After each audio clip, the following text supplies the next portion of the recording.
Welcome to the College Investor Audio Show, where we talk about the biggest issues impacting millennial money, from student loan debt to side hustles to building wealth. We will show you how to get out of debt so that you can build real wealth for the future. Today we talk about income-driven repayment waivers. Let's get right to it. The U.S. Department of Education has implemented several waivers for income-driven repayment plans. The CARES Act and extensions. Let's first talk about this. The Coronavirus Aid, Relief, and Economic Security Act, also known as CARES, was passed by Congress on March 27, 2020. Section 3513 of the CARES Act provides a payment pause and interest waiver on eligible federal student loans. The obligation for borrowers to make payments on eligible federal loans is, of course, suspended, and no new interest will accrue. All right. Nevertheless, the paused payments still count as though they had been made toward the various student loan forgiveness programs. These loan forgiveness programs include teacher loan forgiveness and public service loan forgiveness, PSLF, as well as the forgiveness of the remaining debt after 20 or 25 years of payments in an income-driven repayment plan. Borrowers must still work in qualifying jobs, though, for teacher loan forgiveness and PSLF. This student loan moratorium has been extended a total of 6 times, with the most recent extensions set to expire August 31st, 2022. This yields a total of 30 qualifying payments towards student loan forgiveness, which is half of the required number of payments for teacher student loan forgiveness. Crazy! A quarter of the required number of payments for public service loan forgiveness, and 10 or 12.5% of the required number of payments for income-driven repayment. Wow. Now let's talk about the limited PSLF waiver. All right, so the U.S. Department of Education announced a limited PSLF waiver on October 6, 2021. Previously, if you were involved in the program, you had to make 120 qualifying payments while working full-time in a qualifying public service job to have your remaining eligible federal loan qualify for forgiveness under the PSLF. Qualifying payments included payments made under standard 10-year repayment or even an income-driven repayment plan. Only loans in the direct loan program were eligible for this.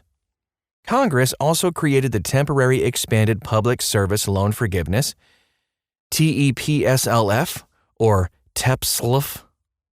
Can we say TEPSLF? I don't know.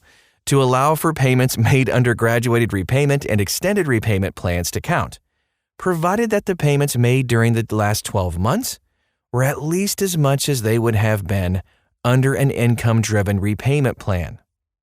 The limited PSLF waiver expands which payments will count toward forgiveness, provided that the borrower worked in a qualifying public service job, of course, and files a PSLF form using the PSLF Help tool by October 31st, 2022. The following types of payments do count toward PSLF: late payments and partial payments, payments made under any repayment plan, payments on a Federal Family Education Loan Program FFELP loan if the borrower consolidates the FFELP loans into a federal direct consolidation loan and then files a PSLF form by the deadline. Phew! Payments made prior to consolidation, and qualifying payments for teacher loan forgiveness. Parent Plus loans, by the way, are not eligible for this limited PSLF waiver. Let's move on to the American Rescue Plan Act, which was enacted on March 11, 2021, which provides tax-free student loan forgiveness and discharge for all student loans through December 31st, 2025. This includes the forgiveness of the remaining loan balance after 20 or 25 years of payments in an income-driven repayment plan. Loan forgiveness under public service loan forgiveness was already tax-free. Now we talk about the fix for payment count failures and forbearance steering. We just recently did a whole podcast on forbearance steering that you can also listen to as well, if you want to dig a little bit deeper on that. But the U.S. Department of Education announced a set of fixes for a bunch of problems in the federal student loan programs on April 19, 2022. And one of those was forbearance steering. So, the Department of Education alleges that student loan servicers improperly placed borrowers in forbearances instead of income-driven repayment plans. Arg! A forbearance does not count toward loan forgiveness, of course, while income-driven repayment does. To address this problem, the U.S. Department of Education will count long-term forbearances toward forgiveness under PSLF and income-driven repayment. Long-term forbearances include forbearance periods of 12 consecutive months or longer and forbearances of 36 cumulative months or longer.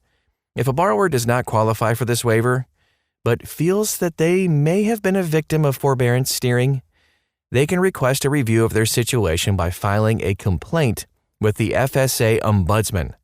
The adjustments of the qualifying payment counts will occur in fall 2022. Problems with qualifying payment counts. Loan servicers were not tracking the number of qualifying payments toward the automatic forgiveness of the remaining debt after 20 or 25 years of payments in an income-driven repayment plan. To address this problem, the U.S. Department of Education will count any month during which the borrower made a payment on their loans, regardless of repayment plan, and including payments made prior to consolidation. Failure to count economic hardship deferment. Months in an economic hardship deferment do count toward forgiveness of the remaining debt after 20 or 25 years of payments in an income-driven plan. But loan servicers were not counting qualifying payments because it is not possible to distinguish an economic hardship deferment from other types of deferments prior to 2013. Months spent in deferment, other than an in-school deferment, prior to 13, will count toward the income-driven repayment forgiveness. That is great news. Now let's move on to talk in just a bit, and this is the last thing we'll talk about today, on the recertification deadline. Borrowers in an income-driven repayment plan must recertify their income and family size annually. This was suspended during the pandemic.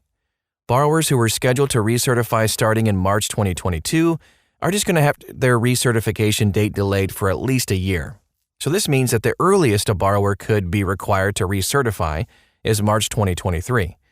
If a borrower's income has changed, they can self-report their income through the end of February 2023. Choose I'll report my own income information in the income information section of the IDR plan request form. Starting in March 2023, borrowers will no longer have the option to self-report their income. Just an FYI there. And that is our show for today. If you found this helpful, please like us, subscribe. You can also follow us on pretty much any social media you have. Just search for The College Investor. And you can dive a little bit deeper on different ways of paying back your loans and all kinds of different repayment plans you can get into as well. And if you have more questions about student loan forgiveness plans and repayment and all that kind of stuff, please check us out at thecollegeinvestor.com. Thanks again for stopping by today, and we'll talk to you again real soon.